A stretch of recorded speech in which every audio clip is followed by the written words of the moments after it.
Ang mga kwento ng pag-ibig, kwento ng buhay, at kwento ng pag-asa dito sa Barangay Love Stories. Love Stories.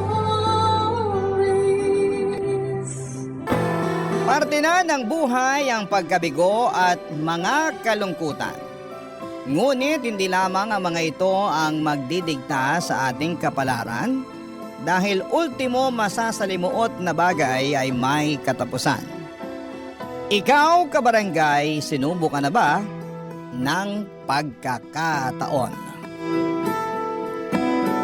Dear Papa Dudut, naranasan nyo na ba na mabigo sa pag-ibig?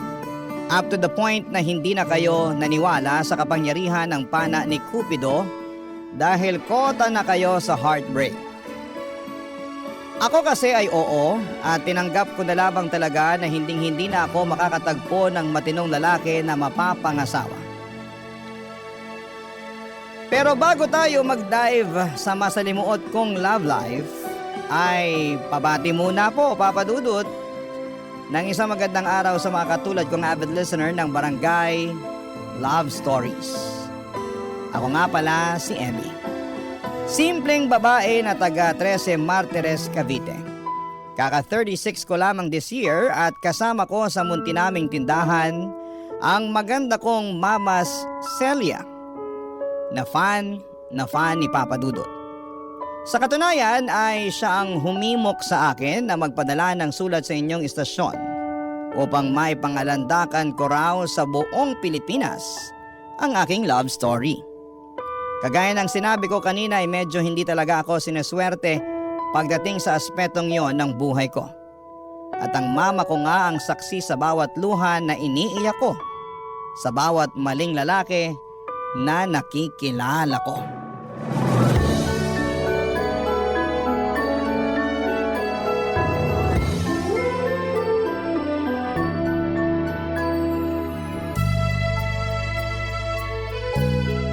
Grabe, Chiki! Ang galing mo talaga mag-organize ng surprise birthday party.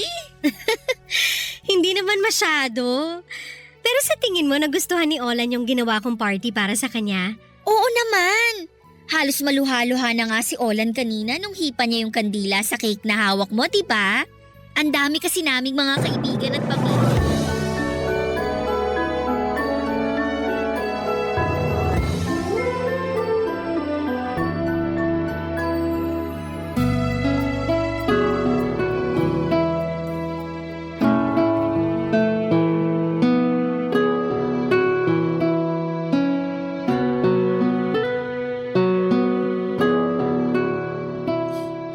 Tapos ayun, nagkahulihan na kaming tatlo. Oh, ano nangyari? Siyempre nagalit ako. Gustong-gusto ko siyang sampalin. Pero pinigilan ko lang yung sarili ko kasi di niyo naman ako pinalaking bayolente, di ba? Oo, pero pag agrabyado ka na, dapat lumaban ka pa rin. Ay naku, kung ako yan, hindi lang sampal ang aabutin sa akin ng tukmol na yon. Baka pag pira-pirasuhin ko pa sila ng babae niya. Naisip ko nga rin yan pero emosyonal na talaga ako nung time na yun, ma. At saka, imbis na gawin sa kanila yun, di iniyak ko na lang. Pero nagawa ko pa rin naman siyang papiliin kung ako ba o yung babae niya. Kaso, yung babae niya yung pinili niya. Tahan na anak. Baka pag may pumasok na customer, mapagkamalan kang inaabuso dyan. Akala ko ba naka-close yung signage ko sa lunch break? Ay, oo nga pala. Ay, oo siya, sige na. Umiyak ka lang dyan. Ilabas mo lang lahat-lahat ng hinanakit mo kaysa naman maipon pa't bumigat ang dibdib mo. Oh, nandito lang ang mama mo.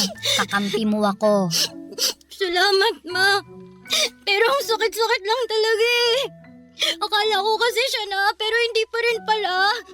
Akala ko iba siya sa tatlo kong ex na niloko lang din ako. Pero mas masahol pa pala siya. Sobrang sakit ng ginawa niya sa akin, ma. Durog na durog ang puso ko. Hindi lang naman ikaw ang tininaydor ng tukmol na yon. Ako rin nanay mo. Kasi naniwala ako at nagtiwala sa intensyon niya at pagmamahal sa'yo. Tapos kamukat-mukat sasakan ka lang pala niya ng gusto. Aba, iharap mo sa akin yung lalaking yan para makita niya hinahanap niya. Pati mata niya, lalatayan ko. Wag na, ma. Ayoko na nga siyang makita eh. Kahit sandali lang, maiganti lang kita. Wag na po. Pabayaan na lang natin na makarma siya pati yung babae niya. Minsan mabagal ang karma, kaya dapat unahan na natin. Manaman eh. Di ko alam na may pagka-agresibo pala kayo. Agresibo lang naman ako kapag anak ko nang inaagrabyado, no? Alam ng tatay mo yan nung nabubuhay siya. Tatahi-tahimik lang ako sa tabi pero pag pamilya ko na ang inaape, ipapasilip ko sa mga hudas na yun ang pintuan ng impyerno. Silip lang ha kasi hindi ko naman sila pwedeng patayin. Kumalma na po kayo, ma. Okay na ako. Nahimasmasan na ako kasi naiyak ko na lahat eh. Salamat din po, ma, kasi lagi kayong nakikinig sa drama ng buhay pag-ibig ko. Wala namang kaso yun kasi nanay mo naman ako. Pero naaawa ko sa'yo dahil lagi na lang ganyan ang nangyayari sa buhay pag-ibig mo. Mabait ka namang bata at walang inaapakang tao. Kaya bakit ba? Pagka malas-malas mo sa mga lalaking nakikilala mo? Ewan ko nga po kung bakit eh. Pero baka sign na po to na tigilan ko ng pakikipagkilala at pagbo-boyfriend kasi baka hindi talaga ako para sa pag-aasawa. Ibig mong sabihin ayos na sa'yong tumandang dalaga. Wala naman po sigurong problema doon, diba? Wala nga, pero hindi ba pwedeng magpabuntis ka na lang? Kahit wala na yung asawa kasi sakit lang naman sila ng ulo mo eh. Tsaka para lang may apo na ako, anak. Ewan ko sa inyo, ma. Kung ano-ano na lang sinasabi niyo. Biro lang. Hindi ko naman nilalahat na manlolokong mga lalaki. Meron pa rin namang mga kagaya ng tatay mo na loyal talaga sa asawa. Kaya lang dahil sa sobrang bait nung taong yun maagang kinuha sa atin ng Diyos. Pero ayun nga, naniniwala ako na makakatagpo ka rin ng matinong lalaki. Yung mamahalin ka ng tunay, aalagaan, irerespeto at siya na rin nawang makakasama mo hanggang pagtanda mo. Ay nako, suntok na lang po siguro sa buwan kung mangyayari pa yun. Basta ako, sinusumpa kong hindi na ako mai-inlove para hindi na rin ako masaktan.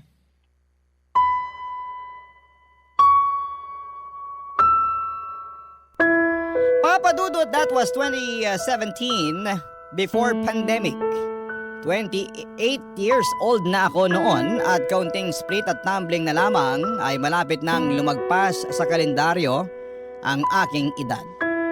Nakaapat na boyfriend na rin naman ako simula makapagtapos ako sa kolehiyo pero lahat sila ay may common denominator.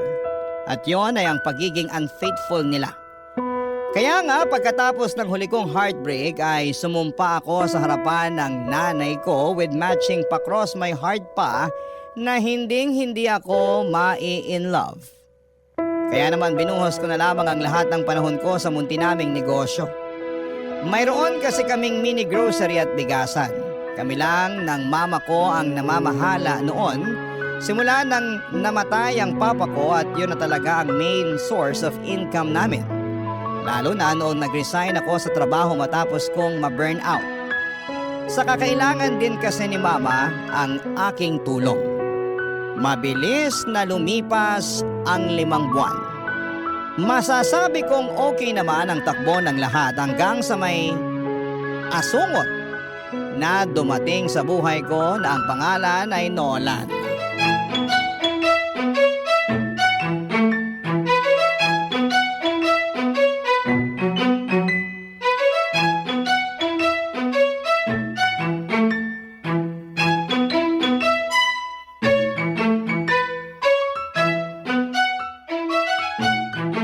Pabili po ako ng soft drink, tenderang maganda. Pwede bang bumili ka na lang ng walang kasamang daldal? Dami mong sinasabi. Akin na yung soft drink mo. Ipapunch ko na. Ayan o. Ito lang ba? Oh? Sa'yo tong dalawa? Hindi, isa lang sa akin dyan kasi sa'yo talaga yung isa. Sige na, kunin mo na.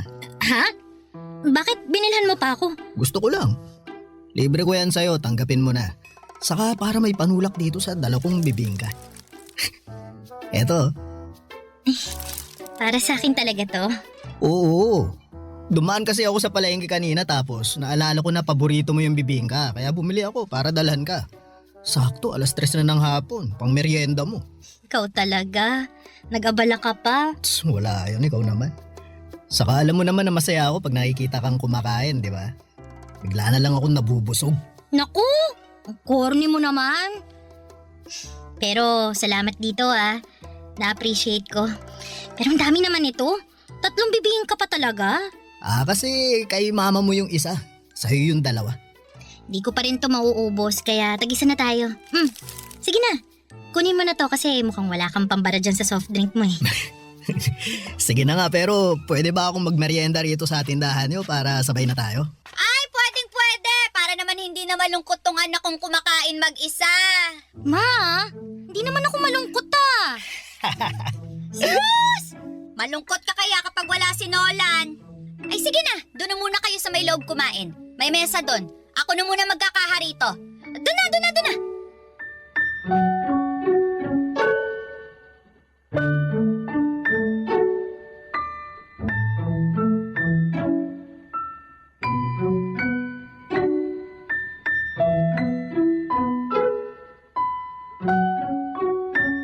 Ma, kayo na mag-closing? Okay na kayo rito? Oo na, kayang-kaya ko na to. Ay, sige po. Aalis na ako. Diretso ka na ba sa bahay niyan? Opo, para makapagluto na ako ng hapunan natin. May bago akong recipe na susubukang lutuin. Siguruhin mo lang na masarap yan, ha? Kailan pa ba ako nagluto ng hindi masarap? Paalala lang naman. O siya, mag-iingat ka na. Magandang gabi po, Aling Celia. At sa'yo na rin, Emmy. O, magandang gabi rin, Nolan. May bibilhin ka ba? Naku, wala po. Ang totoo, nandito ako para sunduin si Emmy kasi plano ko siyang ihatid sa bahay niyo. Kaya naman pala. Hala, hindi ako nagpapahatid sa kanya, Ma. Paano mo nalaman na uuwi ako ng ganitong oras, ha? Anong paanong nalaman nabanggit mo kaya kanina nung nagmemeryenda tayo. Sabi mo, uuwi ka ng maaga kasi magluluto ka. May nakita ka mong bagong recipe online. Yun naman pala, anak. Hayaan mo na si Nolan na ihatid ka para alam ko na ligtas kang makakarating sa bahay. Naku, baka saan mo ko dadalhin? Lagot ka talaga sa akin. Aling Celia, yung anak niyo mukhang may iba pang gustong puntahan, no? Hoy, tumigil ka nga! Wala po ako ibang gustong puntahan, Ma. Ay, wala naman akong sinabi Tsaka malaki ka na. At may tiwala naman ako dyan kay Nolan. Oo, narinig mo yun? May tiwala sa akin mama mo. Pangako po, Aling Celia. Iingatan ko ang anak niyo at ihahatid ko siya ng ligtas sa bahay niyo. Papa Dudut, nagtatrabaho si Nolan bilang construction worker sa isang commercial building na ginagawa di kalayuan sa aming tindahan. At palagi sila ng mga kasamahan niya na bumibili na makakain at maiinom sa amin. Masasabi kong mabait si Nolan, Papa Dudut, magalang, lalo na sa mga nakakatanda, kaya nga tuwang-tuwa sa kanya ang mama ko. Bukod doon ay gentleman din siya at asikasong-asikaso niya ako, lalo na sa tuwing inihahatid niya ako sa bahay namin. May kalayuan din kasi ang tinitirhan namin ni Mama sa tindahan namin at maraming aso sa daanan. Kaya naman very thankful ako kay Nola noon. Kasi siya ang nagiging pananggalang ko. Biro lang. That time, 1 buwan na akong nililigawan ni Nolan. Alam ko na sumumpa ako noon na hindi na mai-in love. Pero ibang atake ng pagdating ni Nolan sa buhay ko. Hindi kagaya ng mga ex-boyfriend ko ay hindi bumilis ang tibok ng puso ko at wala akong nakitang imaginary fireworks nang magtama ang aming mga paningin. Sa halip ay pagkayamot ang naramdaman ko matapos niyang kindatan agad ako. Pero nung unti-unti ko na siyang nakikilala, ay pawang kapayapaan na ng puso ko ang dala niya sa aking buhay, Papa Dudut. Barangay Love Stories. Barangay Love Stories. At dahil nga sa pagiging maginoo ni Nolan ay nagka-developan kami, Papa Dudut. Oo, nagustuhan ko rin naman siya, pero ayaw ko naman agad ibigay ang matamis kong oo sa kanya nang hindi niya pinaghihirapan yon. Ano siya, sinuswerte? Kaya nga sinabi ko na kung gusto niya akong maging kasintahan ay ligawan muna niya ako. Bagay na ginawa naman niya at ipinagpaalam na rin sa mama ko. Sa loob ng 1 buwan na panliligaw ni Nolan ay nakilala ko siya ng husto. Nalaman ko na taga Agusan del Sur ang kanya at doon siya pinanganak at lumaki. Pero dahil sa hirap ng buhay ay sumama siya sa kanyang tiyuhin noong lumuwas ito sa Maynila. Bago siya naging construction worker ay marami na ring trabaho ang pinasok ni Nolan, pero dahil sa contractual lamang siya kaya panandalian lamang ang mga ito. Sa totoo lang ay walang kaso sa akin ang pagiging construction worker niya, pero sa ibang tao ay meron, Papa Dudut.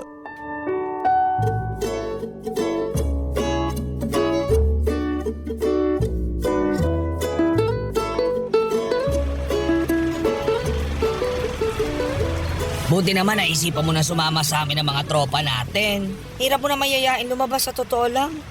Kaya ito, sinundo na kita para wala ka ng kawala. Grabe naman yung parang wala na akong kawala, Mon.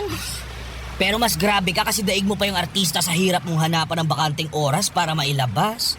Miss ka na namin kakwentuhan, no? Imiss ko na rin naman kayo. Kaso, alam mo naman na walang katulong si Mama sa tindahan namin, di ba? Buti na nga lang nandyan yung pinsang ko na kinuha muna niyang tindera kasi gusto raw mamasukan ngayong bakasyon. Kaya ito, may oras na ako para lumabas. Buti naman. Emmy! Emmy! Hello? Ay, sino yon? Oh, Nolan! Ikaw pala! Nula. Sabi na, ikaw yan eh. Papunta na sana ako sa tindahan nyo para makita ka pero ikaw ang nakita ko rito ngayon sa kalsada. May pupuntahan ka ba? Oo, meron nga. At saka kasama ko si Mond, kaibigan ko. Mond, si Nolan. Nolan, si Mond. Hello. Bale, lalabas kami at kikitain yung iba naming kaibigan. Ah, ganun ba? Sayang, may dala pa naman ako suma, no? Oo. Merienda sana natin eh. Naku, pasensya ka na ha. Ikaw na lang muna magmerienda mag-isa. Sa susunod na lang tayo kumain ng sabay. Ah, sige, sige. Basta mag-iingat kayo at enjoy sa labas nyo, ha? Salamat. Balik na ako dun sa mga kasamaan ko. Sila na lang sabayan kong magmerienda. Okay, bye. Bye! Nakakaloka ka, friend. Bakit naman? Sayang yung suman, saring. Luka-luka to. Pero di mo sinabi may kilala ka palang construction worker. Pero base sa usapan nyo, mukhang di lang kayo basta magkakilala. Dinalang ka pa niya ng merienda. Sayang, may alista, yes. Hindi ko pala nasabi sa'yo na may manliligaw ako. Kilala rin naman na siya ni Mama. OMG! Ano bang klaseng reaksyon yan? Nagtanong ka pa talaga? Eh, ikaw, ano ba nakain mo? Ba't nagpaligaw ka pa sa lalaking yun? Bakit? May mali ba doon? Meron! Kasi hello, sigurado ka bang walang asawa yan? Di naman sa nilalahat ko Pero ibang mga construction worker, pamilyado na. Oh, sure ka ba sa mukhang yon? Mukhang babaero, friend. Grabe ka naman kay Nolan. Nagsasabi lang ako ng totoo. Para sa kaalaman mo, marangal ang trabaho niya. Tsaka, single siya katulad ko. Tingin mo papayag ako magpaligaw sa kanya kung pamilyado na siya? Isip-isip din, friend, ha? Nag-iisip ako, no? Nag-iisip ka nga. Puro naman masasama.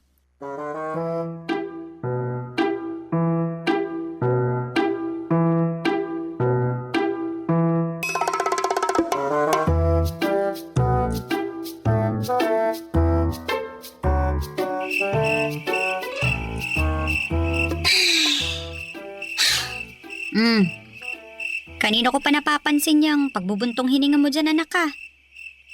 May problema ba? Wala naman po, Ma. Hindi ako naniniwala na wala, kaya sabihin mo na sa akin. Makikinig ako. Salamat, Ma. The best talaga kayo. Tipong wala pa akong sinasabi, pero ramdam niya nang may pinagdadaanan ako. Eh ano pat anak kita at nanay mo ko, di ba? Ano ba kasing nangyari? May problema ba kayo ni Nolan? Wala po kaming problema ni Nolan. Ang totoo, gusto ko na nga po siyang sagutin kaya lang, nagdadalawang isip ako. Sabi kasi ng mga kaibigan ko, wala raw akong future sa kanya. Dahil ganun lang yung trabaho niya. Kesyo ano raw ba tinapos ni Nolan? Tapos pinagpipilitan pa nila na babaero daw yung mga nagko-construction. Sabay hirit na hindi naman daw nila nilalahat. Saan ka ba nagdadalawang isip? Sa sinabi nila tungkol kay Nolan?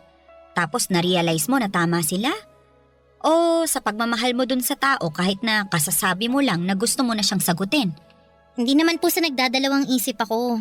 Katunayan, sigurado po ako na mahal ko na si Nolan. Alam ko na gusto niyo rin naman siya para sa akin kasi mabait siya, gentleman, marespeto at makikita niyo talaga na mahal niya ako. Oo nga. Kaya lang, nalulungkot lang talaga ako dahil ganun yung tingin sa kanya ng ibang tao. Lalo na ng mga kaibigan ko. Ibig mong sabihin, nag-aalinlangan ka kasi ano na nga lang ba ang sasabihin ng iba sakaling sagutin mo siya? Tama? Ganun na nga po, ma. Pero hindi naman sila ang nasa relasyon, anak. Kayong dalawa ni Nolan. At wala naman silang alam sa mga bagay na nagawa at naiparamdam sa'yo ni Nolan. Kung may alaman sila, mababaw lang. Kakaunti, kumbaga. Kasi ikaw yung lubos na nakakakilala sa kanya.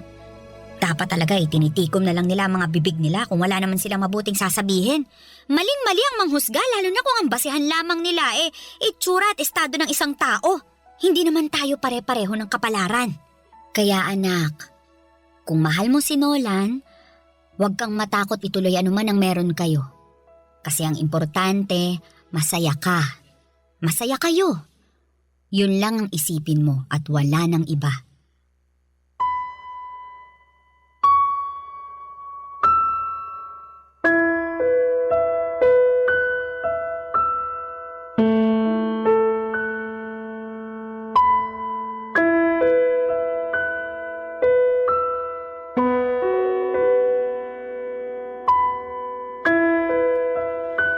Papadudot mga kabarangay, kahit kailan talaga ang nanay ko ang laging kakampi ko sa lahat ng aspeto ng aking buhay. Nariyan siya para bigyan ako ng gabay. Alam ko sa aking puso na hindi ko na lang basta nagugustuhan si Nolan dahil mahal ko na siya. Kaya nga malaki ang pasasalamat ko sa aking mama kasi sinuportahan niya ako sa plano kong pagsagot kay Nolan upang maging boyfriend ko. Makaraan ng 2 buwan simula nang maging kami, ay nag-live-in na rin kami matapos niya akong mabuntis. Bale, doon muna kami sa bahay tumira at tumao pa rin ako sa aming tindahan habang nagtatrabaho po itong si Nolan. Kaya lang ay nakunan ako at masasabi ko na mas masakit pa yon kesa sa mga heartbreaks na napagdaanan ko. Taong 2019 ay sinubukan ulit naming makabuo ni Nolan pero sa pangalawang pagkakataon ay nawala na naman sa amin ang anak namin. Sobrang sakit, Papadudot, dahil bilang isang ina na 2 beses namatayan ng anak ay durog na ang puso ko. Bukod sa mama ko ay saksi rin si Nolan sa aking pagdadalamhati, Papadudot.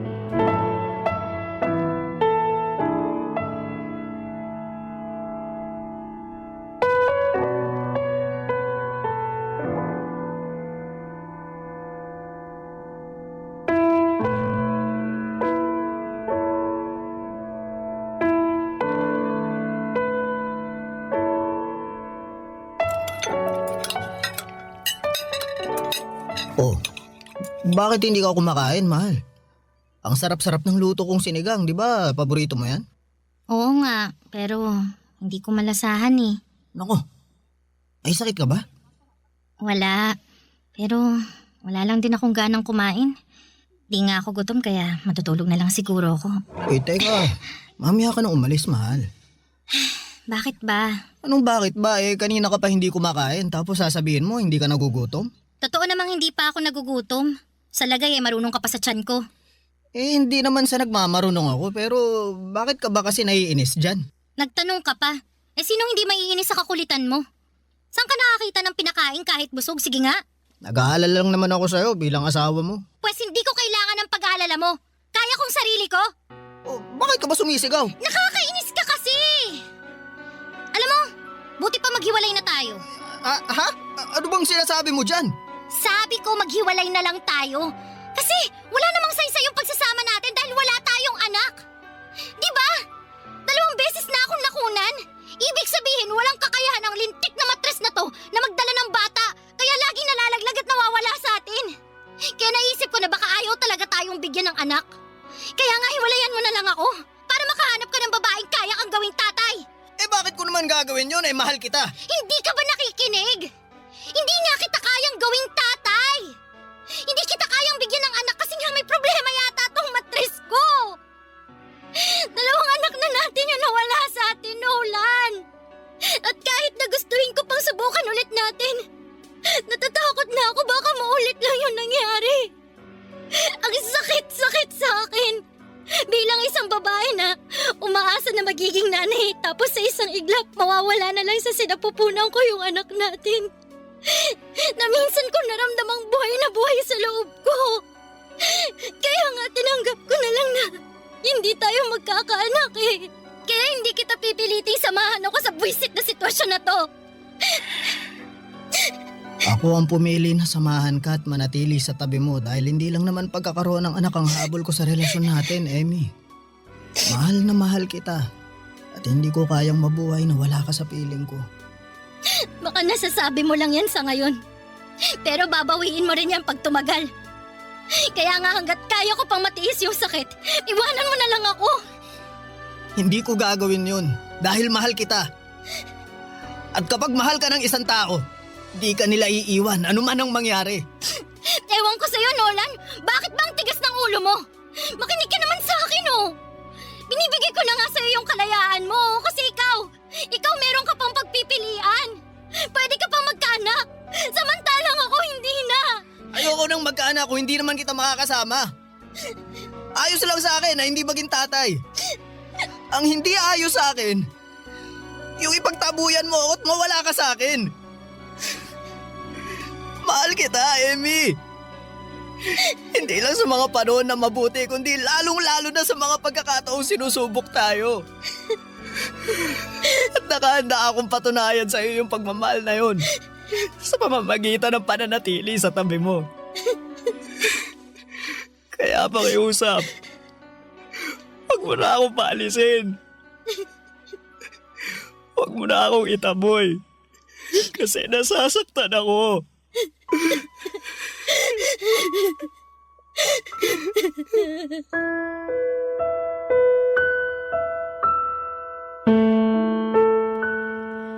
Papadudot kahit kailan ay hindi ko pinagdudahan ang intensyon at pagmamahal sa akin ni Nolan. Alam ko na malinis yon at mapagkalinga. Kaya nga ibinibigay ko sa kanya ng buong buo ang puso ko, ngunit lalo ko lamang napatunayan ang pagmamahal ni Nolan noong subukin na kami ng pagkakataon. At habang dumaraan ako sa pagluluksa ay alam ko na ganon din siya bilang tatay ng mga bata. Kaya nga hindi kami umalis sa tabi ng isa't isa. Bagkos ay kinabig namin ang aming sarili upang damayan ang bawat isa. Noong taong ding yon, makalipas lamang ang 3 buwan ay nagpakasal kami ni Nolan, Papa Dudut. Simple lamang ang naging seremonya at sa Huwes lamang kami kinasal. Kaunti lang ang aming bisita at walang masyadong naganap na programa sa reception. Ngunit ipinangako sa akin ni Nolan na hindi niya ako iiwanan habang buhay at pakamamahalin. Barangay Love Stories. Barangay Love Stories. Papadudot dahil nga kasal na kami ni Nolan ay pangarap na naming makapagbukod ng bahay. At kahit na ibig sabihin noon ay maiiwang mag-isa ang mama ko sa tinitirhan namin, ay muli pa rin niyang sinuportahan ang desisyon naming mag-asawa. Pero dahil wala pa kaming sariling bahay ay nagrenta muna kami ng apartment na malapit lang din sa tindahan namin na pinapasukan ko, Papa Dudut. Tulad ng dati ay nagpaka-busy ako sa pagtatrabaho at kinuha ko na rin yung pagkakataon upang libangin ang aking sarili. Pag-uwi ko naman sa apartment namin ay nag-asikaso ako ng hapunan namin ni Nolan. Masasabi ko na napakasipag ng Mr. Kong yon dahil halos siya na ang kumikilos sa paggawa ng mga gawaing bahay pagkatapos namin kumain at bago matulog. Siya rin ang naglalaba ng mga damit namin tuwing day off niya at pagkatapos ay hindi siya pumapalya na ilabas ako para makapasyal naman kami. Kaya nga masaya at kontento ang puso ko kahit kaming 2 pa lamang. Ngunit nagbago ang lahat simula noong nagka-pandemic, Papa Dudut.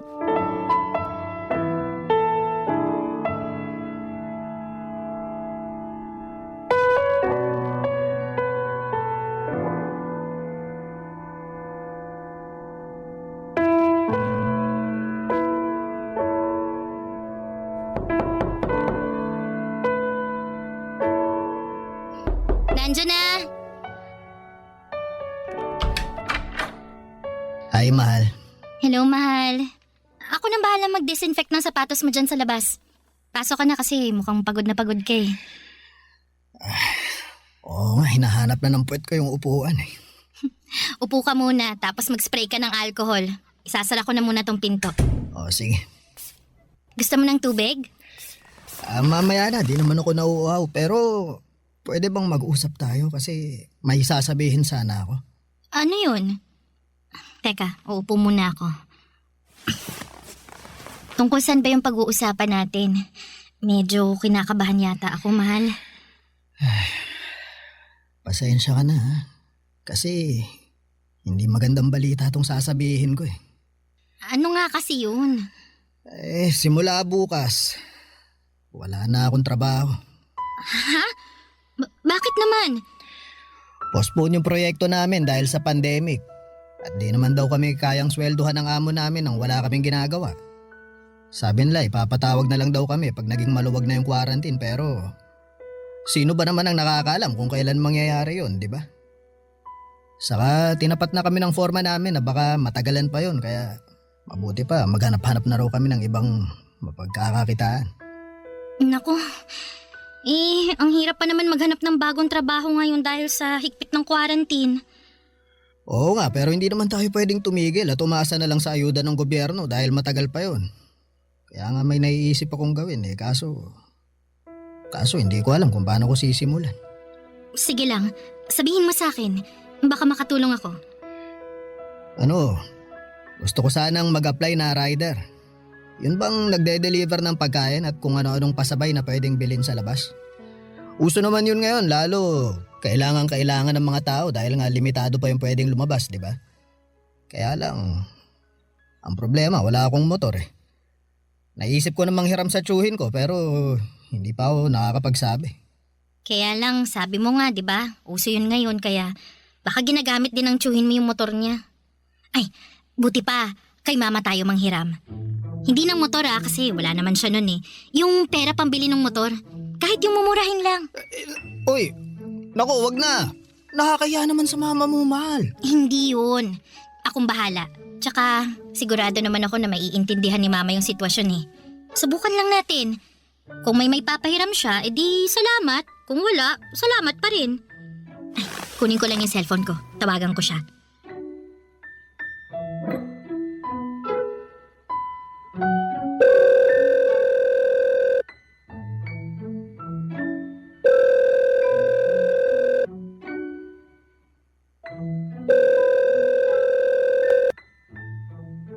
Hello, Nak.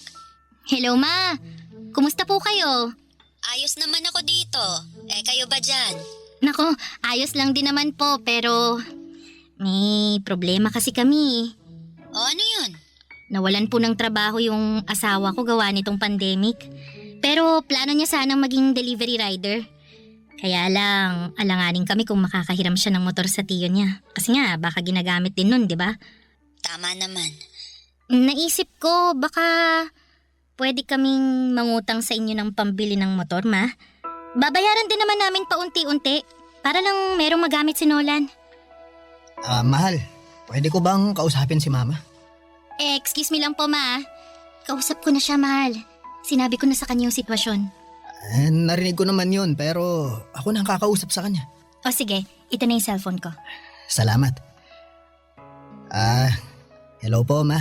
Oh, hello, Nolan. Pasensya na po kayo kung kailangan naming mangutang sa inyo ni Emmy. Kung meron lang naman. Pangako, babayaran din po na namin kayo. Meron naman akong naitatabi dito at payag din ako na ipahiram sa inyo. Tsaka huwag ka nang humingi ng pasensya dyan dahil hindi naman natin kontrolado ang sitwasyon. Ang mahalaga ay nagsisikap tayo at gumagawa ng paraan para mabuhay kahit na walang kasiguraduhan ang mga nangyayari.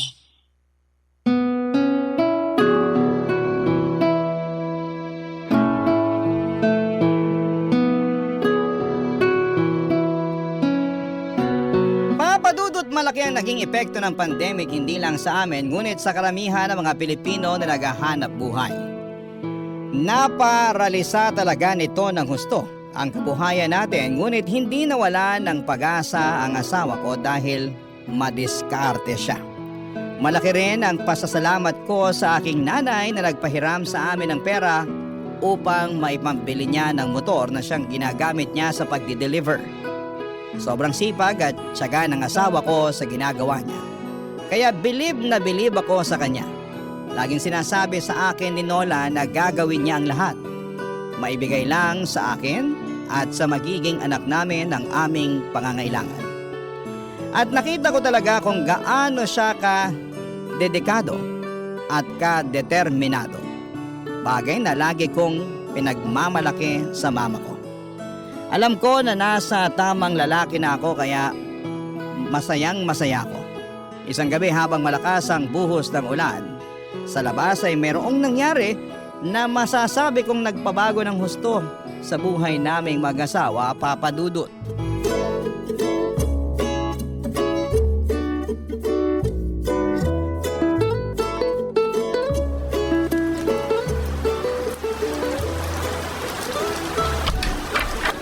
Ay naku!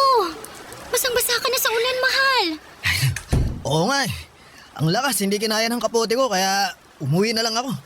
Sayang tuloy yung extra na kikitain ko. Hayaan mo na muna yun kung ganyan naman kadelikado sa labas. Tsaka siguradong wala rin namang o-order dahil maaawa naman sila sa mga rider na susuong sa napakalakas na ulan na yan, no? Ay, teka. Kuha ko ng tuwalya para makapagpunas ka na.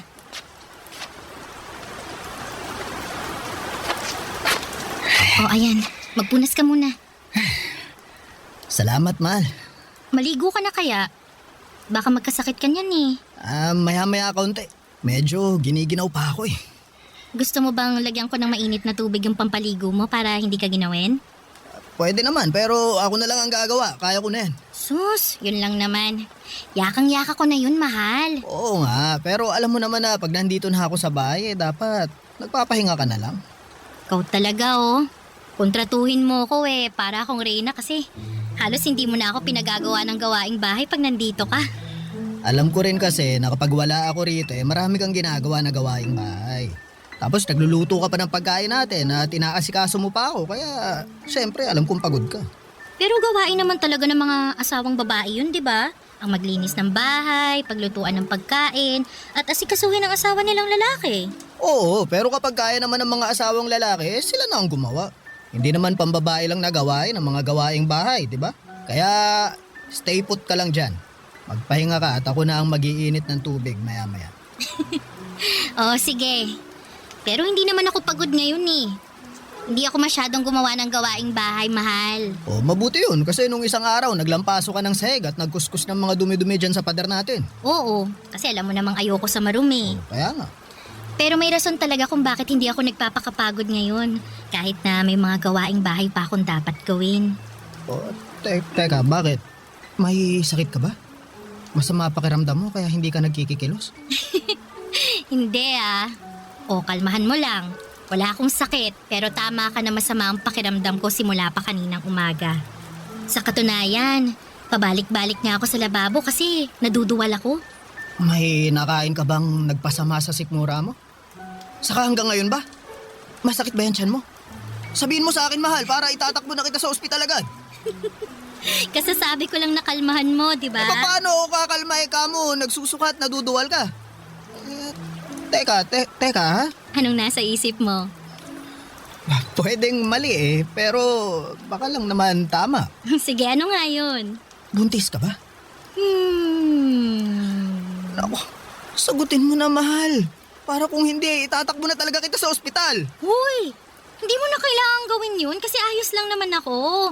Tsaka, oo, tama ka nga kasi buntis ako. Magiging tatay na ako! Ang saya-saya ko! Ako rin naman, mahal. Masaya-masaya rin ako pero hindi ko pa rin mapigilang mag-alala kasi baka maulit lang ulit yung mga nangyari dati. Natatakot ako pero mas nananaig pa rin yung kasiyahan kasi nga magkakaanak na tayo. Amy, natatakot din ako pero ipagpasa Diyos na lang natin ang lahat. Gawin pa rin natin yung makakaya natin para maalagaan natin si baby habang nasa tiyan mo pa. Pero syempre, kagustuhan pa rin ng Diyos ang masusunod. Oo, alam ko, mahal. Basta tanggapin na lang natin ano man yung mangyari. Pero umasa pa rin tayo na sa pagkakataong to eh. Sana mabigay talaga sa atin ng Diyos yung regalo na matagal na nating hiling. Oo nga, mahal. Sana nga.